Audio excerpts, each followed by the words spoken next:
Hi, எல்லோருக்கும் வணக்கம். நம்ம இன்றைக்கி என்ன பார்க்க போகிறோன்னு பார்த்தீங்கன்னாக்கும், தனுஷ் நடிப்பில் கரை படம் வந்து நெட்ஃப்ளிக்ஸில் ரிலீஸ் ஆகிருக்கு. அந்த படம் தான் பார்த்தேன். இப்போ பார்த்தீங்கன்னாக்கும் அந்த படத்தை பற்றின என்னோட சின்ன ரிவ்யூ தாங்க இது. என்னடா படம் வந்து தேட்டரில் முடிஞ்சு இப்போது ஓடிடிலே வந்துடுச்சு, இப்போ ரிவ்யூ கொடுக்குறியா அப்படின்னு கேட்டால், சாரிங்க, கொஞ்சம் பிஸியாக இருந்ததுனால என்னால் இந்த படத்தை வந்து ரிவ்யூ கொடுக்க முடியல, தேட்டரில் போய் பார்க்க முடியல. உண்மையிலே சொல்லப்போனால் செம்ம படங்க. ஓப்பனாக சொல்லணும்னா தனுஷ் வந்து இந்த படத்தில் வாழ்ந்துருக்காரு. இந்த மாதிரி ஒரு கேரக்டரை அவர் எடுத்து பண்ணுவாருன்னு கேட்டால் பண்ணியிருக்காரு. அவ்வளோ ஆச்சரியமாக இருக்குது. எப்படி இந்த மாதிரி ஒரு மனுஷன் பண்ணுவாருன்னு கேட்டால் தனுஷ் தாங்க இதெல்லாம் பண்ணுவார். உண்மையிலே செம்ம படம், நல்லா இருந்துச்சு பார்க்க.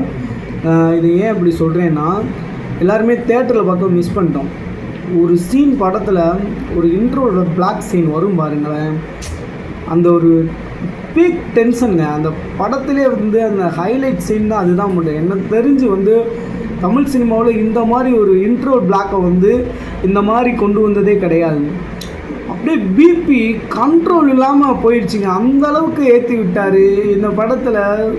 சின்ன சீனை எவ்வளோ ஒரு ஐயோ, எனக்கு ரொம்ப ஆச்சரியமாக இருக்குது. அந்த மாதிரி அந்த சீனுக்காகவே நம்ம படம் பார்க்கலாம்.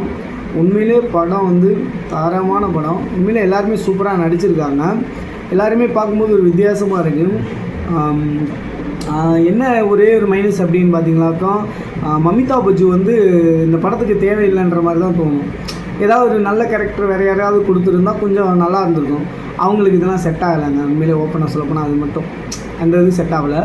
மற்றபடி பார்த்திங்கன்னா எல்லா கேரக்டருமே சூப்பர், வேறு லெவல், செம்ம பெர்ஃபார்மன்ஸ். எல்லாருமே சூப்பராக பண்ணியிருக்காங்க. இந்த படத்தை யாரும் மிஸ் பண்ணிடாதீங்க. எல்லாருமே திரும்ப ஒரு தடவை பாருங்கள். அந்த ஒரே ஒரு விஷயம், அந்த இன்ட்ரோ பிளாக்கில் கொடுத்துருப்பாங்க பாருங்கள், ஒரு ஹைப்பு. இதெல்லாம் ஏன்டா தேட்டரில் பார்க்கலன்ற மாதிரி மிஸ் பண்ணிட்டோம்.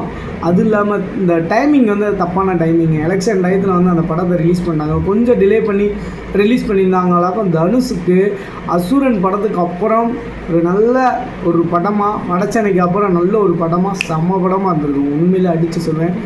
எனக்கு இந்த படத்தை திரும்பி ரீரிலீஸ் பண்ணாங்கன்னா கண்டிப்பாக தேட்டரில் மிஸ் பண்ணவே மாட்டேன். அப்படி ஒரு படம்.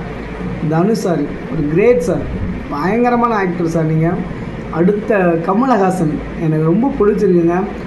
டைரக்டரை பற்றி சொல்லணுன்னா, அவர் ஆரம்ப படமே போர் தொழில் படம்.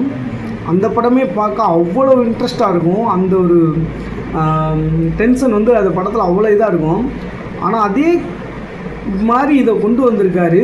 பட் சின்ன சின்ன மிஸ்டேக்ஸ் இருக்குது, அவ்வளோதான். அதெல்லாம் பெரிய விஷயம்லாம் இல்லைங்க அதெல்லாம். ஆனால் இந்த மாதிரி படங்கள் வந்து தமிழ் சினிமாவில் வந்துக்கிட்டே இருக்கணும். இப்படிலாம் வந்துச்சுனாக்கா உண்மையிலே சொல்கிறேன், சூப்பராக இருக்கும். வேறு லெவல், வேறு லெவல். மறக்காமல் எல்லோரும் நெட்ஃப்ளிக்ஸில் போய் இந்த படத்தை பாருங்கள். உண்மையிலே சூப்பராக இருக்கும்.